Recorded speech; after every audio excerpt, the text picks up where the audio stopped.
de Cesarea a Jerusalén 3 días después, y los principales sacerdotes y los más influyentes de los judíos se presentaron ante él contra Pablo y le rogaron, pidiendo contra él como gracia que le hiciese traer a Jerusalén, preparando ellos una celada para matarle en el camino.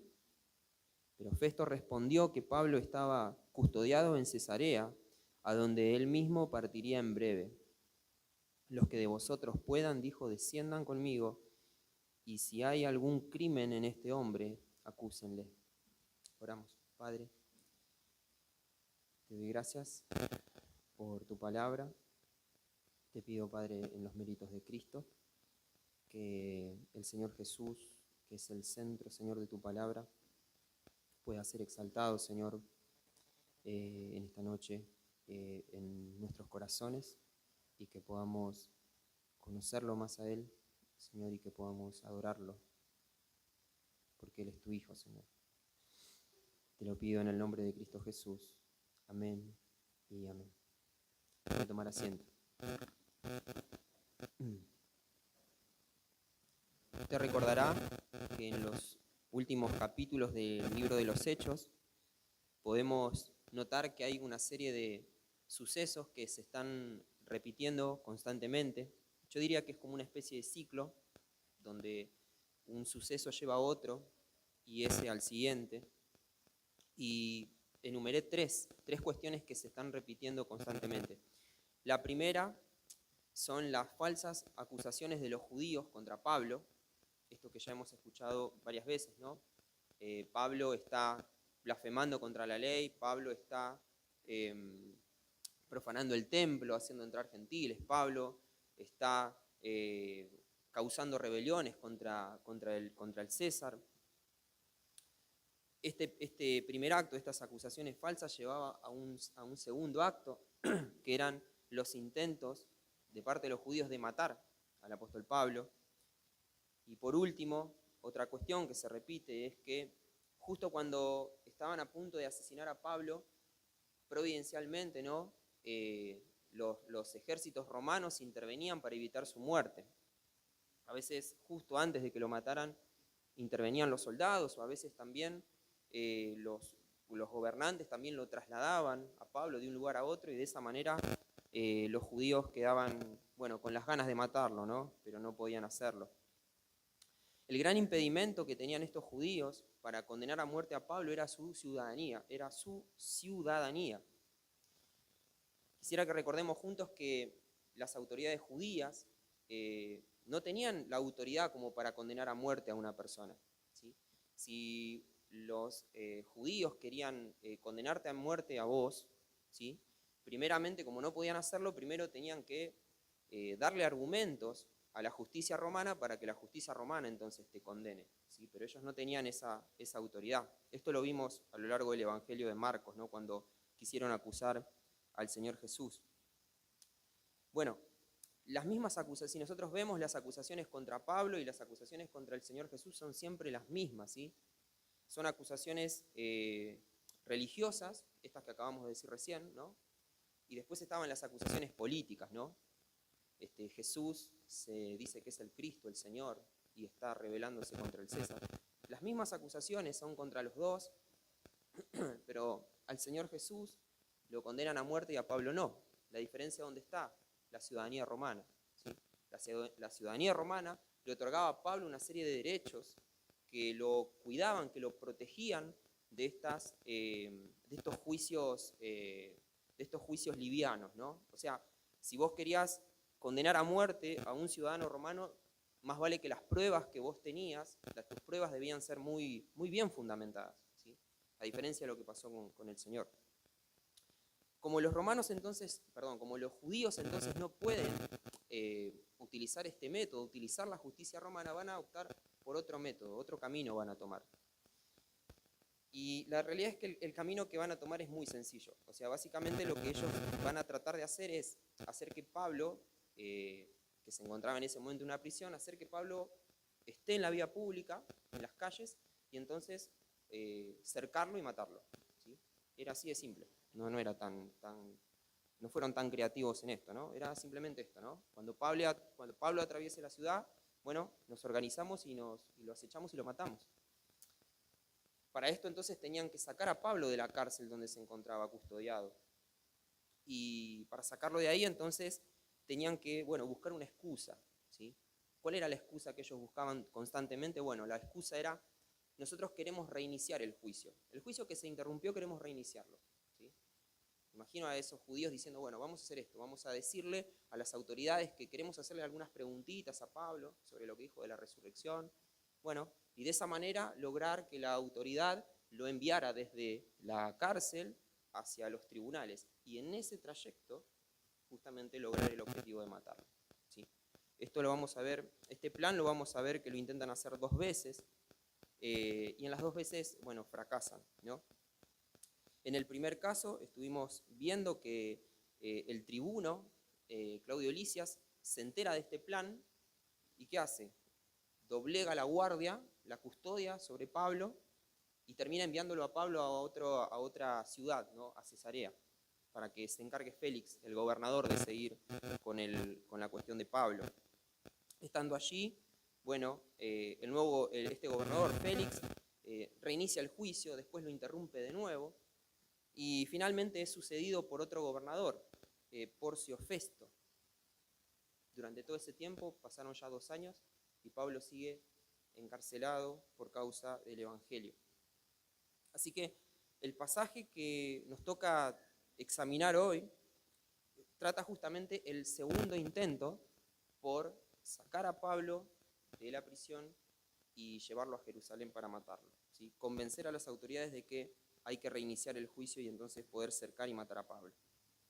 Vamos entonces le pido que me acompañen entonces al versículo 1, ¿sí? Donde dice, llegando pues Festo a la provincia, subió de Cesarea a Jerusalén 3 días después.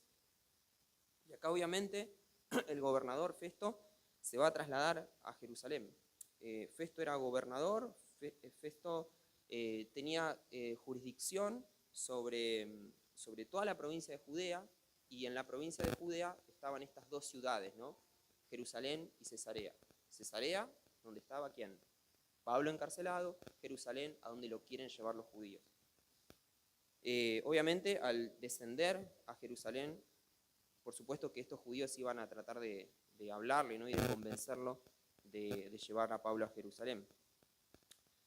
En el versículo 2 dice, y los principales sacerdotes y los más influyentes de los judíos se presentaron ante él contra Pablo.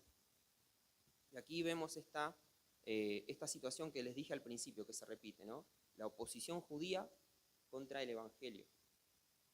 Esto ya lo dijimos recién, ¿no? Muchas veces en el Evangelio de Marcos.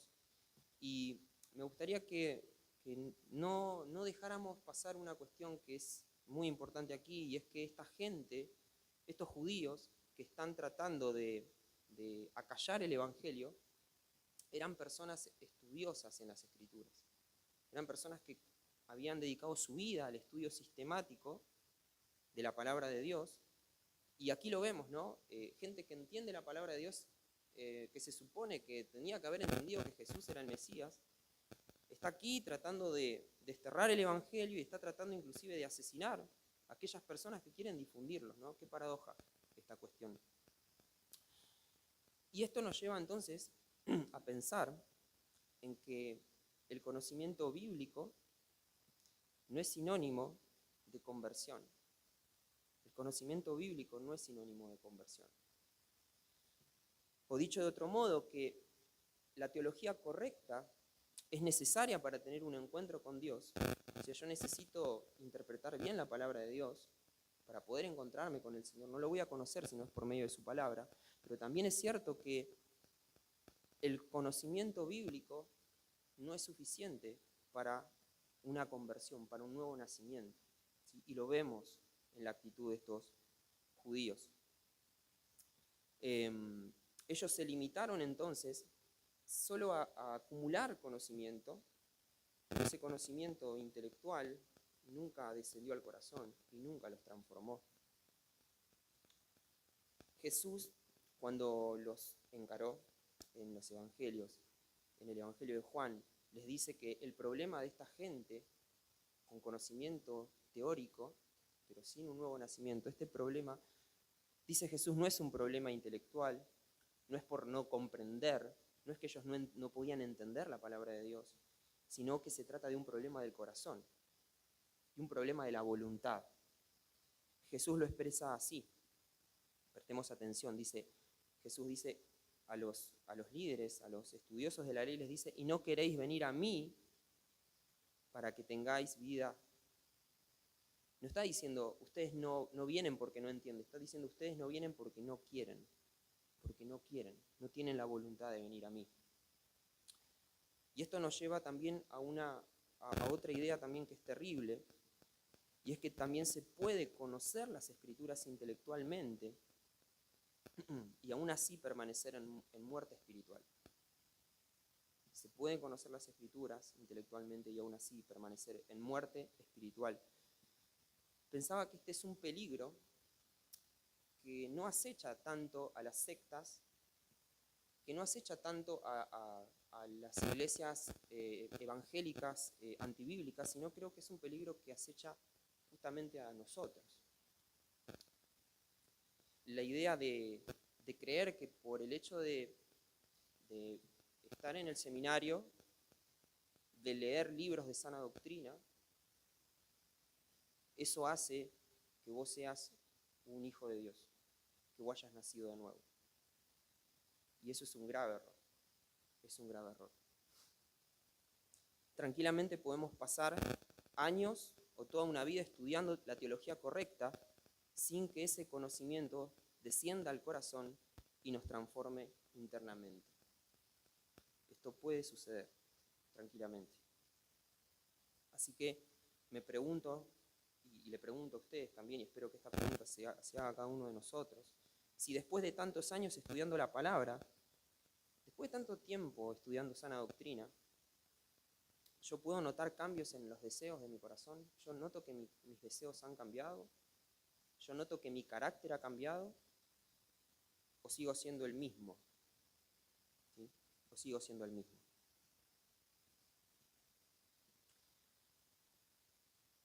Continúa el versículo 2 diciendo, y le rogaron, estos líderes religiosos, le rogaron pidiendo contra él, como gracia, que le hiciese traer a Jerusalén, preparando ellos una celada para matarle en el camino, preparándoles una trampa para matarlo en el camino.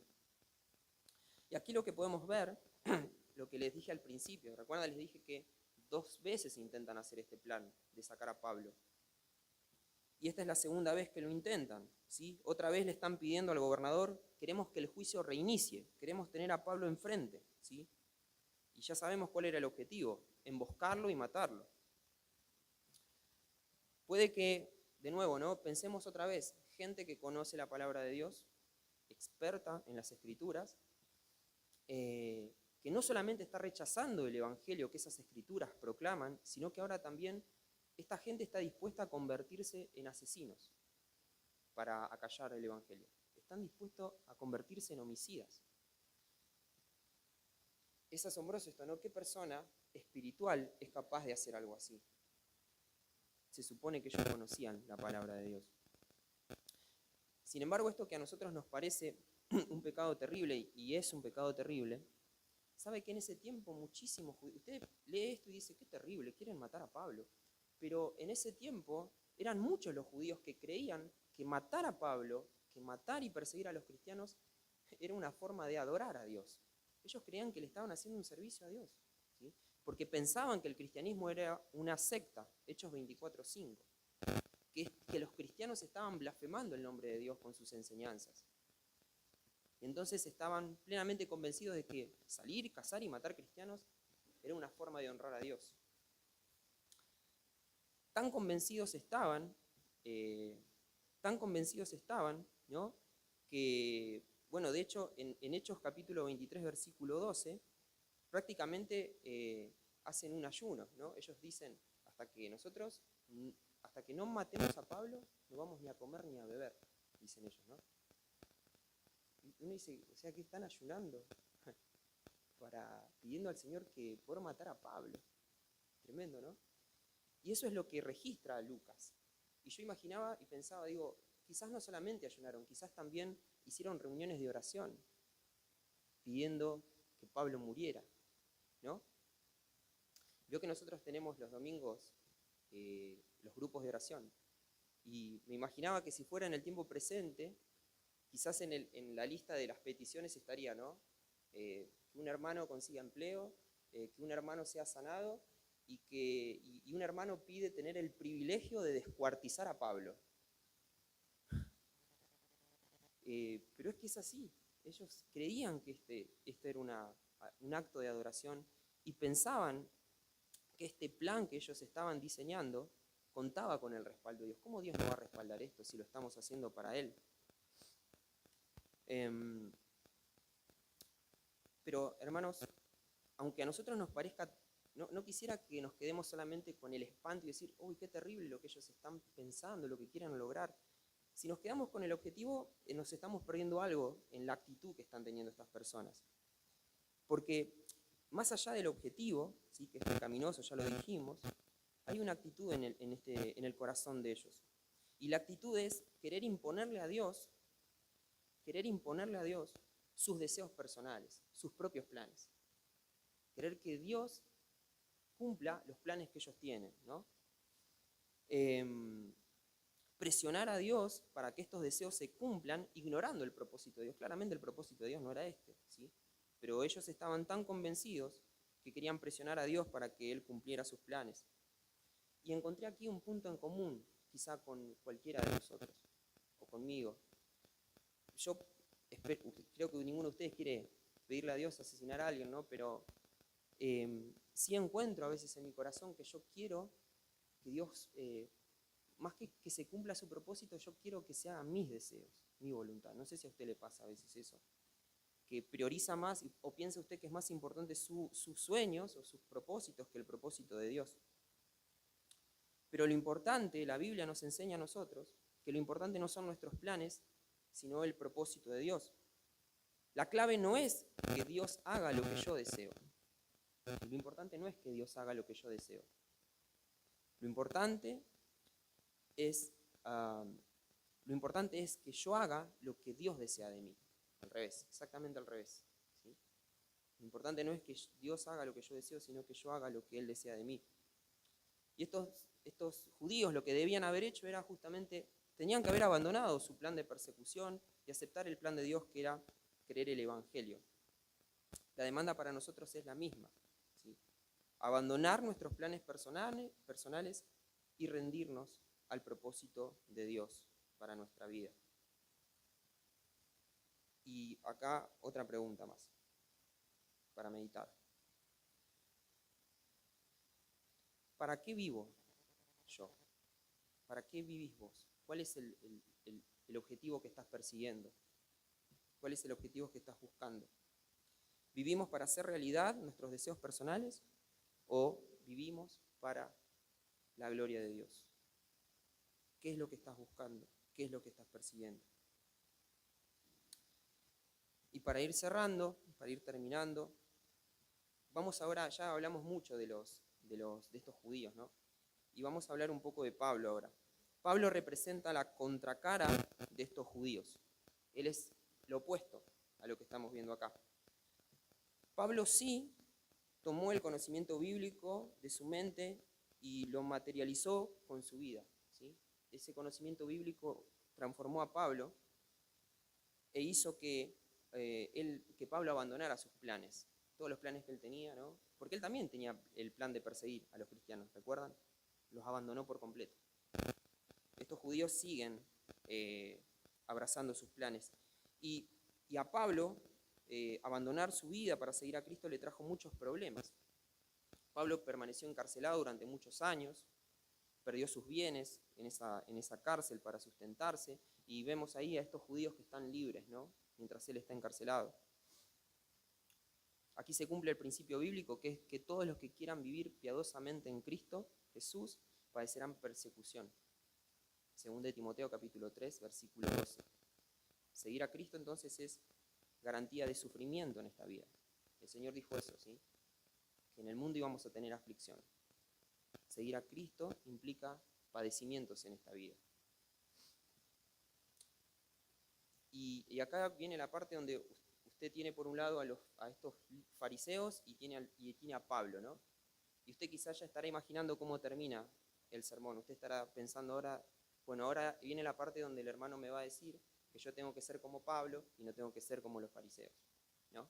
Esperando esa parte. Espero sorprenderlo. Sí, nosotros quisiéramos imitar a Pablo y quizás saldríamos ahora del culto pensando, bueno, yo ahora tengo que imitar a Pablo, tengo que ser como Pablo, tengo que abandonar mis deseos y seguir a Cristo, y tengo que prepararme para sufrir en el nombre de Jesús. Y la cuestión aquí es que ni vos ni yo podemos hacer eso. O sea, ni vos ni yo somos capaces de abandonar nuestros deseos, nuestras metas personales y egoístas. Ninguno de nosotros es capaz de seguir a Cristo a pesar del sufrimiento. Pablo no fue capaz de renunciar a su vida. Fue Cristo el que lo hizo en él. Fue Cristo. No fue Pablo, fue Cristo. Pablo fue capaz de renunciar a sus deseos y a su vida antigua cuando él se encontró con el Señor en el camino a Damasco, y no antes. Entonces no se trata de Pablo, se trata de Cristo. Él mismo lo dice en Gálatas 2:20. Él soporta todo esto y vive para la gloria de Dios porque Cristo lo hace en él y a través de él. No Pablo, y no vos, y no yo. Sin el poder del Espíritu Santo de Dios, es imposible someterse a la voluntad de Dios. Quizá nosotros pensamos, yo lo voy a poder hacer, yo lo voy a poder lograr. No, eso es subestimar la situación. Es imposible someterse a la voluntad de Dios, es imposible abandonar nuestros deseos egoístas, es imposible soportar el rechazo, la ridiculización y el ataque de parte de otros por causa del Evangelio. Sin el poder de Cristo en vos y en mí, eso es imposible. Y ya terminamos. Sé que no lo puedo hacer y entonces tengo que reconocer que no soy capaz de hacer esto, que no amo a Dios como debería amarlo, y tengo que reconocerlo e ir delante de Dios con todas mis miserias y con todas mis vergüenzas. No ocultarlas, no maquillarlas. El Salmo 51:17 dice: tú, mi Dios, no desprecias a quien con sinceridad se humilla y se arrepiente, con sinceridad. Ir al Señor en sinceridad y reconocer nuestro estado espiritual. Quizás vos estás atravesando un tiempo de frialdad espiritual, o en el peor de los casos quizás nunca has nacido de nuevo. Y no tenés por qué ocultarlo. Quizás te avergüenza, pero tenés que saber que Dios quiere recibirte con esa vergüenza y Él va a escucharte y va a aceptar tu oración cuando vas en sinceridad, sin ocultar y sin maquillar nada. Dios no se sorprende de nuestras miserias espirituales. Nosotros quizás sí, pero Él no. Y una vez reconocida esta vergüenza, aparece la persona de Cristo, ¿no? La persona de Cristo con su justicia, con su perfecta justicia, nos cubre nuestra vergüenza delante de Dios, de manera tal que cuando Dios te ve a vos cubierto y envuelto en Cristo, no ve tu hipocresía, no ve tu frialdad espiritual, no ve tu pecado, sino que ve la perfecta belleza de su Hijo Jesucristo. Y al ver eso, Él te acepta, te ama y te perdona en la persona de Cristo. Y una vez unido a Cristo, esto fue lo que le pasó a Pablo. Pablo fue unido a Cristo y Cristo en él le permitía vivir la vida cristiana. Y si nosotros queremos vivir la vida cristiana, siempre debemos recordar que la vamos a vivir no en nuestras fuerzas, sino en Cristo que habita en nosotros. Pero antes, sinceridad, humillación y protección y envoltura en la justicia del Señor Jesucristo.